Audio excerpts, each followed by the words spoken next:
데살로니가전서 2장 1절에서 8절까지 말씀입니다. 제가 봉독 교리겠습니다. 데살로니가전서 2장 1절에서 8절까지 말씀. 형제들아, 우리가 너희 가운데 들어간 것이 헛되지 않은 줄을 너희가 친히 아나니, 너희가 아는 바와 같이 우리가 먼저 빌립보에서 고난과 능력을 당하였으나 우리 하나님을 힘입어 많은 싸움 중에 하나님의 복음을 너희에게 전하였노라. 우리의 권면은 간사함이나 부정에서 난 것이 아니요 속임수로 하는 것도 아니라 오직 하나님께 옳게 여기심을 입어 복음을 위탁받았으니 우리가 이와 같이 말하면 사람을 기쁘게 하려 함이 아니요 오직 우리의 마음을 감찰하시는 하나님을 기쁘시게 하려 함이라. 너희도 알거니와 우리가 아무 때에도 아첨하는 말이나 탐심의 탈을 쓰지 아니한 것을 하나님이 증언하시느니라. 또한 우리는 너희에게서든지 다른 이에게서든지 사람에게서는 영광을 구하지 아니하였노라. 우리는 그리스도의 사도로서 마땅히 권위를 주장할 수 있으나 도리어 너희 가운데서 유순한 자가 되어 유모가 자기 자녀를 기름과 같이 하였으니 우리가 이같이 너희를 사모하여 하나님의 복음뿐 아니라 우리의 목숨까지도 너희에게 주기를 기뻐함은 너희가 우리의 사랑함이 되리라. 아멘. 이 말씀 가지고 감찰이라는 제목으로 함께 말씀을 나누기를 원합니다. 사람이 살면서 가지게 되는 이 공포가 많죠. 질병도 공포고, 또 우리가 치매라고 하는 것, 뭔가를 다 잊어버리는 자신의 어떤 인간의 가지고 있는 소중한 재산 중에 하나가 추억이라고 하는 것인데, 이것이 다 끝나는, 잊어버리게 되는 이런 공포, 잊혀짐의 공포가 있죠. 또 그것뿐만 아니라 어떤 사고, 갑작스러운 어떤 사고, 또 질병, 돌연사 같은 이런 것들에 대한 공포와 두려움이 우리 가운데 있어요. 그런데 그 중에서 우리가 또 하나 많이 있지만 우리가 살면서 가지게 되는 공포 중에 하나가 허무라고 하는 거예요. 우리가 만약에 삶을 사는 중에 이 세상을 다 살았는데, 열심히 살았는데 마지막이 그냥 허무로 끝났다, 아무것도 아닌 그냥 공허함으로 끝났다 라고 한다면 두렵지 않겠습니까? 우리의 내면 바탕에는 이러한 허무에 대한 두려움이 있는 거예요. 우리가 이나마도 우리가 이런 식으로 살고 저런 식으로 살고 인생을 우리가 아둥바둥 이렇게 사는데, 그런데 나중에 끝이 허무함으로 끝났다라고 하는 것은 사실은 굉장히 두려운 것입니다. 우리가 열심히 살아보려고 하는 이런 인생 속에서 우리의 인생이 허무로 끝나지 않기를 바라는 것은 누구나 다 마찬가지예요. 1절의 말씀에 보면 이렇게 말씀하죠. 형제들아, 우리가 너희 가운데 들어간 것이 헛되지 않은 줄을 이렇게 이야기합니다. 하나님만이 우리 인생을 결코 헛됨으로 끝나지 않게 하시는 유일하신 분이시다 라고 하는 거예요. 어느 누구도 자기 스스로의 삶을 헛되지 않는 인생으로 자기가 자기 결정으로 그렇게 살아갈 수 있는 사람은 없어요. 이 세상에서 우리가 인생이 결코 헛되지 않게 하시는 그 분은 오직 하나님뿐이다 라고 하는 겁니다. 그래서 우리가 너희 가운데 들어간 것이 헛되지 않은 줄을 너희가 친히 아나니, 우리가 헛된 고생을 한 게 아니고 헛된 아픔을 경험한 게 아니고 그냥 개고생한 게 아니다 라고 하는 거예요. 2절에 보면 이렇게 말씀합니다. 빌립보에서 고난과 능력을 당하였다 라고 얘기합니다. 고난과 능력을 당하면 우리가 그것이 벌써 헛된 인생이 아닌가, 우리는 그렇게 생각할 수 있죠. 고난이 있는 인생, 능력을 받은 인생, 이렇다면 벌써 인생이 이건 벌써 끝난 거 아닌가. 우리가 하는 말 중에 하나를 알면 열을 안다 라는 말을 우리가 많이 하죠. 지금 인생까지, 지금까지 살아왔으면 내가 이런 고난도 당해보고 야, 내가 이런 능력에도 처해보는데 과연 인생의 끝은 뭐 바라볼 게 있겠나 라고 하는 거죠. 그래서 우리는 희망을 내려놓고 절망으로 살아요. 우리는 소망으로 살지 않고 우리는 낙담으로 사는 거예요. 왜냐하면 하나를 알면 열을 알거든요. 그런데 하나님은 9을 살아도 그 하나를 바꿀 수 있는 하나님이 하나님이신 거예요. 그래서 우리가 말씀하죠. 고난과 능력이 있어도 우리가 2절에 보면 하반절에 우리 하나님을 힘입어. 자, 고난과 능력이 있어요. 이것은 우리를 헛되게 만드는 도구 중에 하나죠. 그런데 하나님은 고난과 능력을 통해서라도 우리가 하나님의 복음을 너희에게 전하게 하는, 결코 허무로 끝나지 않고 공허함으로 끝나지 않게 하시는 하나님의 역사가 있는 거예요. 사도 바울은 어떤 확신 속에서 그가 살아요? 야, 복음을 전하는 것에 대해서 공허함은 없다, 허무함은 없다, 이 확신을 가지고 사는 거예요. 복음을 가지고 사는 삶인 거죠. 우리가 인생을 이렇게 살다 보면, 저도 목회하면서 제가 2000년에 목사 안수를 받았으니까 이제 2020년 10월 달에 목사 안수를 받아서 가을 노예 때 받았기 때문에 제가 이제 10월이 되면 딱 20년입니다. 오로지 딱 올곧게 20년인데 20년을 목회하면서 저는 사도 바울의 마음과 같지 않았어요. 그러니까 복음을 전하고 뭐 전도를 하고 때로는 욕을 먹고 그리고 때로는 뭔가 무시당하고 이렇게 볼 때 저의 경험으로는 사도 바울 같지 않고 이 복음을 전한다는 게 도대체 뭔가 라는 생각을 정말 많이 했어요.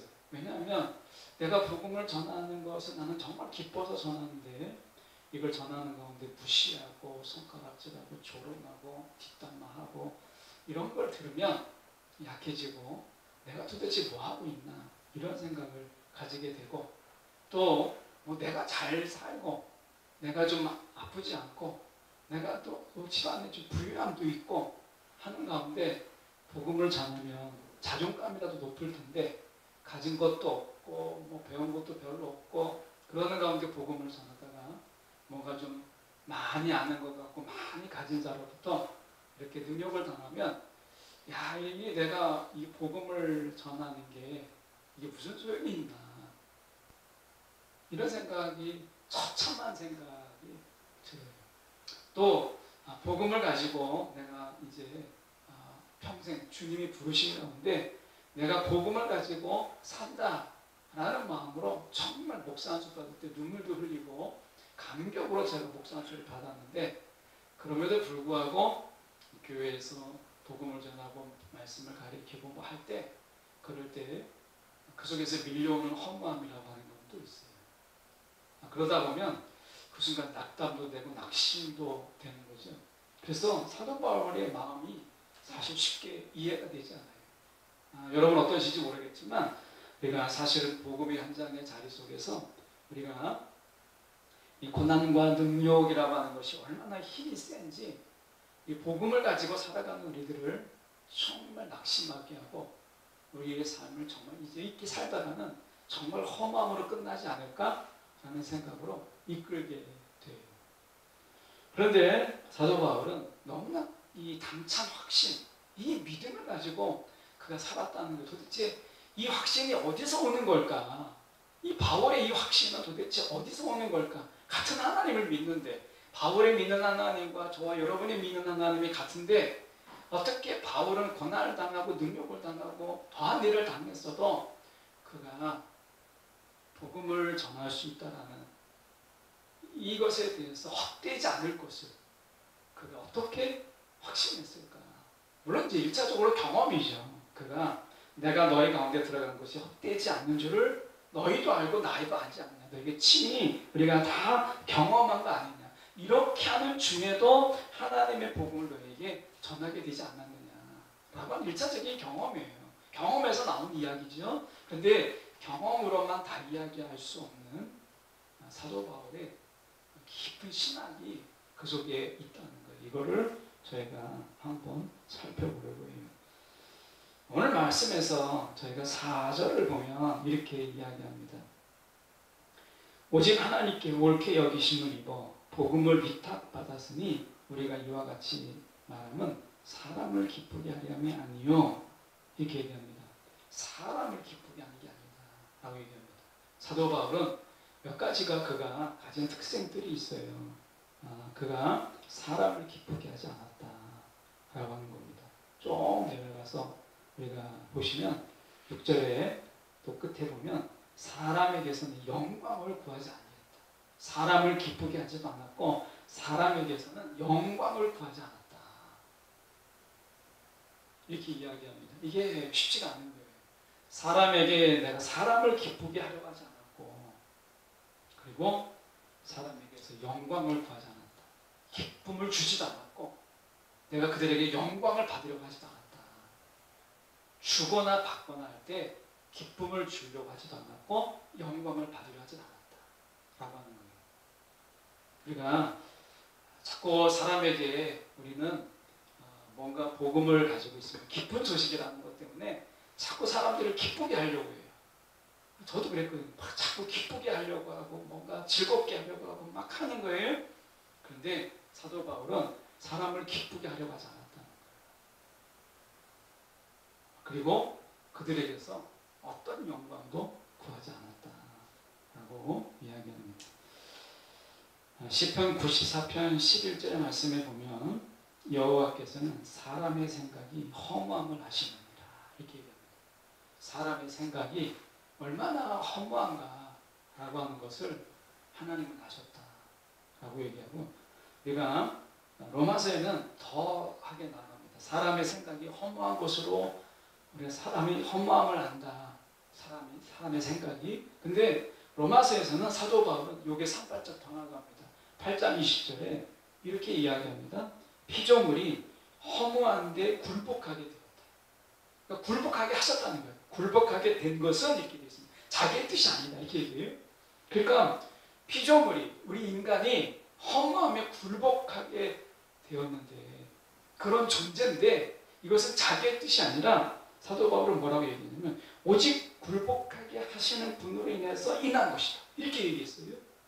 하나님이 인간을 만드실 때 우리가 허무함에 그 허무함을 뛰어넘을 수 있는 존재로 지지 않으셨다는 거예요. 이 점이 중요합니다. 하나님은 인간을 만드실 때 피조물을 지으실 때 하나님은 이 허무함에 굴복하는 존재로 우리를 만드셨다는 거예요. 하나님의 창조의 계획 속에서.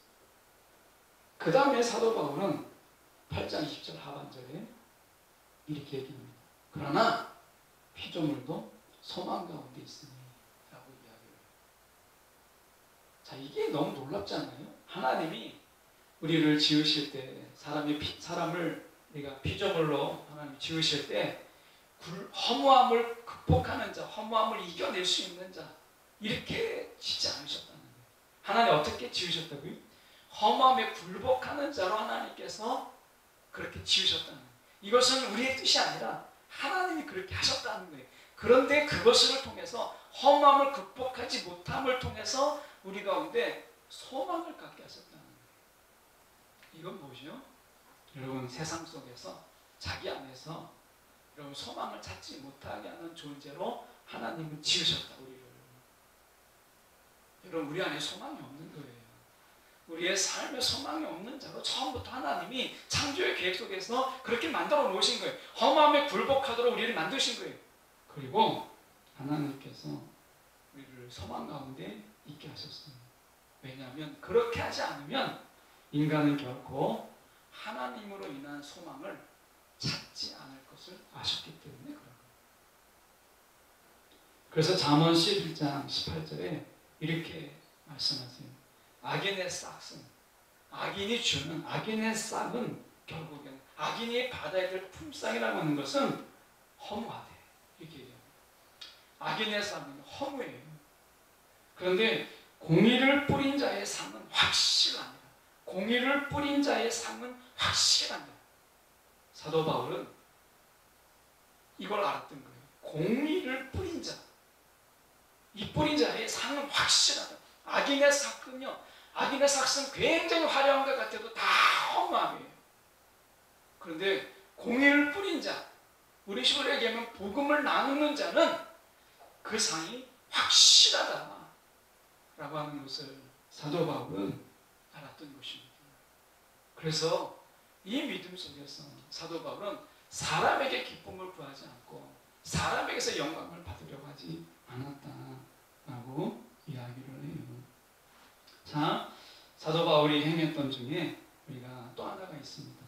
우리가 보면 7절에 이렇게 얘기합니다. 사도로서, 그리스도의 사도로서 마땅히 권위를 주장할 수 있으나, 이렇게 얘기합니다. 그가 권위를 주장하지 않았다. 그가 사람에게서는요, 세 가지를 하지 않았어요. 그가 기쁘게 하려 하지 않았고, 영광을 구하지 않았고, 권위조차도 주장하지 않았어요. 그 사도 바울은 세 가지를 하지 않았어요. 여러분, 사람을 기쁘게 하려고 막 하지 마세요. 함께 즐거워하는 자가 되라고 얘기했지, 우리가 막 사람에게 기쁨을 주려고 막 그렇게 애쓸 필요가 없다는 거예요. 사람에게서 영광을 구하지 마십시오. 자신의 권위를 막 주장하지 마세요. 사실은 우리의 신앙이라고 하는 것은 권위 주장이라기보다는 사실은 권위 포기가 훨씬 더 많잖아요. 권위 포기.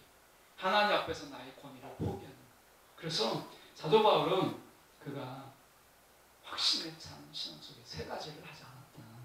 사람을 기쁘게 하지 않았고, 사람에게서 영광을 구하지 아니했고, 사도에 마땅한 권위조차도 주장하지 않았다. 그가 세 가지를 하지 않았다라고 하는 것을 우리가 보게 돼요. 오늘 저희 핵심은 오히려 도리어 그럼 그가 무엇을 했는가라고 하는 것에 저희가 초점을 맞춰보려고 합니다. 여러분, 우리가 지금 7절에 보시면 이렇게 말씀합니다. 우리가 너희 가운데 유순한 자가 되어 유모가 자기 자녀를 기름과 같이 하였을 때, 이렇게 얘기합니다. 그리고 8절에 복음을 그가 나누었고요. 8절 하반절에 목숨까지도 주기를 기뻐했다 라고 얘기해요. 세 가지를 했어요. 유순한 자가 되었고, 자녀를 기름같이, 자기가 자녀를 기름에 있어서 유순한 자가 되었고, 복음을 나눠주었고, 목숨까지 주기를 기뻐했다. 이 세 가지를 우리 사도 바울이 감당한 것을 보게 돼요. 사도 바울은 그가 확신에 찬 그의 신앙의 모습으로 세 가지를 하지 않았고 세 가지를 했어요. 자, 이것을 가지고 저희가 함께 좀 더 말씀을 살펴보려고 합니다. 사람을 기쁘게 하는 것이요, 복음의 핵심이 아니라는 것. 오히려 복음의 핵심이라고 하는 것은 세상의 사람을 하나님의 사람으로 세우는 것이 복음의 핵심이죠. 그래서 세상의 사람을, 왜냐하면 세상의 사람으로 살아가는 마지막에 그 삭스는 결국엔 허무인 것을 사도 바울은 알기 때문에 그가 복음이라고 하는 것은 세상의 사람으로 살아가는 자들에게 하나님의 사람으로 살아가도록 이끌어주는 것, 이게 그의 삶이었어요. 여기에 그는 헌신했던 거죠. 그래서 그는 이렇게 이야기합니다. 4절에서 보십시오. 4절에서 그는 이렇게 이야기합니다. 지금 보시면 4절 하반절에 보시면 오직 우리 마음을 감찰하시는 하나님, 이렇게, 오직 우리의 마음을 감찰하시는 하나님을 기쁘시게 하려 합니다. 이렇게 이야기하죠. 자, 여기에서 마음을, 다른 성경으로 보면 내가 마음을 감찰하시는 하나님을 다른 번역으로 보면 우리 마음을 살피시는 하나님, 이렇게 번역이 되어 있어요. 좀 뭔가 좀 와닿죠? 또는 다른 성경을 보면 사람의 마음 깊은 곳에 숨은 생각까지 꿰뚫어 보시는 하나님, 이것을 감찰하시는 하나님의 번역으로 보았어요. 그러면 원어는 뭐라고 이야기하느냐, 헬라어는 뭐라고 얘기하고 있느냐 라고 하는 것을 우리가 볼 필요 있는데, 이 감찰이라는 이 말은 우리의 마음을 시험하시는 하나님이세요. 놀랍죠? 저는 이 부분이 참 많이 놀랐어요. 왜냐하면 제가 마음에 드는 이 해석은, 번역은 우리의 마음을 살피시는 하나님, 이 정도가 우리의 마음을 감찰하시는 하나님의 적절한 번역이다, 좀 와닿는 편이다, 이렇게 생각을 했는데, 우리의 마음 깊은 곳에 숨은 생각까지도 꿰뚫어 보시는 하나님도 제가 참 잘된 번역이다 이렇게 생각했는데 원어를 보면 우리 마음을 시험하시는 하나님이세요. 이게 어떤 뜻이냐면 원어적인 의미는 약간 풀었으면 이런 겁니다. 시험 후에 어떤 시험을 통해서 또는 시험 후에 진짜 내 속에 가지고 있는 진짜 나의 마음을 스스로 깨닫게 하는 것. 이것이 감찰하시는 이 감찰의 의미예요. 그러니까 시험을 통하는 거예요. 어떤 시험들을 통해서 그 시험 후에 내가 가지는 진짜 마음이 무엇인가 라고 하는 것을 스스로 깨닫게 하는 것. 이것을 감찰이라고 이야기하는 거예요. 코로나19가 지금 우리 가운데 있죠. 이게 굉장히 긴 시간, 3월부터 지금까지 우리가 이제 뭐 빠르면 물론 2월 말이지만 우리가 벌써 3월부터 우리가 이제 온라인 예배로 바뀌고 뭐 이렇게 비대면 예배로 한 게 3월부터인데 저희가 9월이니까 6개월 단자 다 돼가죠. 그런데 저는 코로나19를 통해서 하나님을 향한 우리의 마음의 바닥은 다 드러내셨다 이렇게 봐요. 그러니까 코로나19를 통해서 하나님을 향한 우리의 마음들이 그동안에는 몰랐거든요. 바닥을 몰랐어요. 왜냐하면 바닥이 깊지 않아도 뭔가 물이 있어서 감출 수 있었고 가릴 수 있었어요. 그런데 코로나19가 6개월 동안이나 지속되면서 사람의 마음이 하나님을 향한 마음들이 다 이제 바닥을 드러낼 때가 되었다. 이미 바닥을 드러낸 자도 있고 바닥을 이제 드러내는 자도 있어요. 그래서 우리가 보면 바닥을 드러낸 여러분의 마음은 어떠십니까? 바닥을 드러낸 저의 마음이 어떨까요? 그때는 뭐 바닥을 드러내기 전에는 막 예배자였고 막 기도자였고 그러면서 하나님 앞에 신실한 자인 것 같았는데 바닥을 다 드러내고 보니까 예배자도 아니었고 기도자는 더더욱 아니었고 그렇다고 막 우리 속에서 하나님은 막 열정을 가진 그런 뜨거움이 있었는데 아니더라는 거죠. 여러분은 어떠세요? 제가 보니까 내가 정말 이런 목사였나? 이런 형편없는 목사였구나 라고 하는 거. 내가 이렇게 기도를 이렇게까지 안 하고도 살 수 있구나. 이 새로운 기적을 제가 경험을 해요. 그러니까 뭐 그전에는 뭐 기도 안 하면 죽는다라고 생각을 했었는데 그 기도에 대한 이 나태함도 생기고 게으름도 생기게 되고 이런 거죠. 그러면서 여러 가지를 경험을 해요. 코로나19가 통해서 하나님을 향한 내 진짜의 마음이 다 바닥을 치는 거예요. 이게 감찰의 의미예요. 지금 하나님은 이 코로나19를 통해서 우리의 마음을 감찰하고 계시는 거예요. 우리의 진짜 마음이 무엇인가를 드러내고 그것을 통해서 우리가 깨닫게 하게 하시는 거예요. 여러분, 아직 여러분의 마음을 진짜 바닥을 보지 못했다면 곧 이미 바닥을 드러낼 거예요. 이미 바닥을 다 드러내신 분들도 아마 있어요. 내 진짜의 마음을 깨닫게 하시는 거죠. 진짜의 마음. 이게 원래 본래적인 의미거든요. 그러니까 어떤 시험을 통해서 시험이 있기 전에는 내 마음의 진짜를 몰라요. 그런데 시험 후에 코로나19라고 하는 이 긴 시험 얼마나 길어요. 의사시험도 우리가 길면 우리가 보통 몇 달 걸린다는데 여러분 지금 6개월의 시험이 얼마나 기니까 제가 신학대학원 시험 볼 때 그때는 하루 시험 보고 하루 그 다음날 면접을 보고 해서 이틀에 걸쳐서 시험을 봤는데 몇 달에 걸치는 장장 6개월에 걸치는 이런 어마어마한 이런 시험들을 통해서 우리는 무엇을 드러내요? 저와 여러분의 진짜의 마음을 보게 하시는 거예요. 이거를 다 드러내고 깨닫게 하시는 것을 감사한다라고 이야기하는 거예요. 여러분, 하나님께서 왜 이런 우리의 진짜의 마음을 드러내실까요? 가짜로 신앙생활할 수 없기 때문에, 가짜로 신앙생활 하기를 원치 않으시기 때문에 하나님은 감찰하시는 하나님으로 우리 가운데 다가오시는 거예요. 그래서 자꾸 우리의 진짜의 마음을 하나님은 자꾸 드러내세요. 까 뒤집으세요. 사도 바울은 자신의 진짜의 마음을 그가 감찰하시는 하나님을 통해서 그가 깨닫게 됐는데, 이렇게 아까 이야기하잖아요. 지금 보시면 5절에 그는 자신에게 기회됩니다. 너희도 알거니와 우리가 아무 때에도 아첨하는 말이나 탐심의 탈을 쓰지 아니한 것을 하나님이 증언하십니다. 하나님이 증인이라는 거예요. 야, 사도 바울이 이렇게까지 이야기하잖아요. 내 마음의 바닥을 다 뒤집어 봐라. 하나님이 내 속에 지금 아첨하는 말이 있거나 내가 정말 탐심의 탈을 쓰고 한 것이 하나라도 있는지 하나님이 나의 증인이시다. 이렇게 그는 이야기한다. 이게 처음부터 사도 바울의 마음이 이랬을까요? 그렇지 않죠. 아마 사도 바울은 고난과 능력과 이런 것을 통해서 그는 철저하게 감찰하신 하나님을 통해서 내 마음을 자꾸 돌아보았던 거예요. 여러분, 하나님이 우리의 마음을 다 바닥을 드러내게 하셔서 좌절하게 하고 절망하게 하시는 분이 아니라 오히려 그 허무함을 깨닫게 하셔서 오히려 소망을 가지게 하시는 하나님. 그게 로마서에서 사도 바울이 발견한 하나님이잖아요. 오늘 사도 바울은 그가 이렇게 이야기합니다.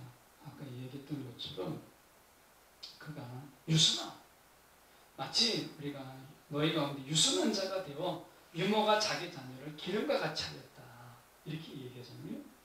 자기를 내려놓을 때 가능한 것이 유순함이에요.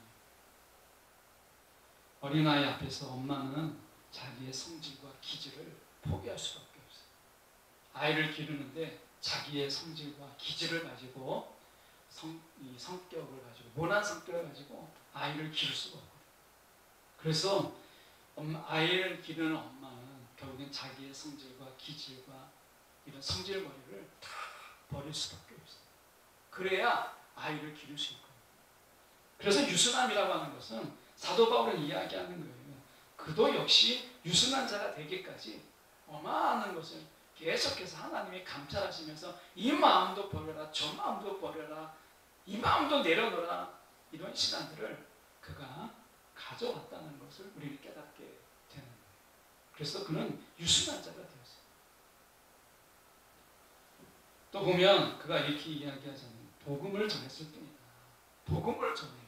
다른 거 아무것도, 막 철학을 전하거나 자신의 교리, 지식, 이걸 전할 수 있는 능력이 있었던 자가 사도 바울입니다. 사도 바울은 사실은 우리가 가말리엘 수제자로서 그가 철학이면 철학, 당시에 스토아파의 그런 영향이 많았잖아요. 그러다 보니까 이 스토아의 철학이라든지 아니면 가말리엘의 수많은 교리들, 이런 걸 얼마든지 얘기할 수 있을 거예요. 그런데 유순함처럼 그걸 다 내려놨다는 거예요.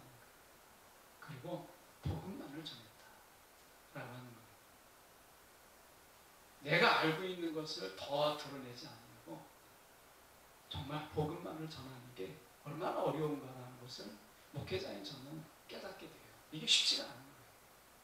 또 하나 그는 이렇게 얘기합니다. 목숨까지도 너에게 주기를 기뻐했다. 목숨까지도 내가 너에게 주기를 기뻐했다. 라고 이야기합니다. 여러분, 오늘 사도 바울이 있는 세 가지, 하지 않았던 것 세 가지, 했던 것 세 가지 중에 여러분 어떤 것이 더 많습니까?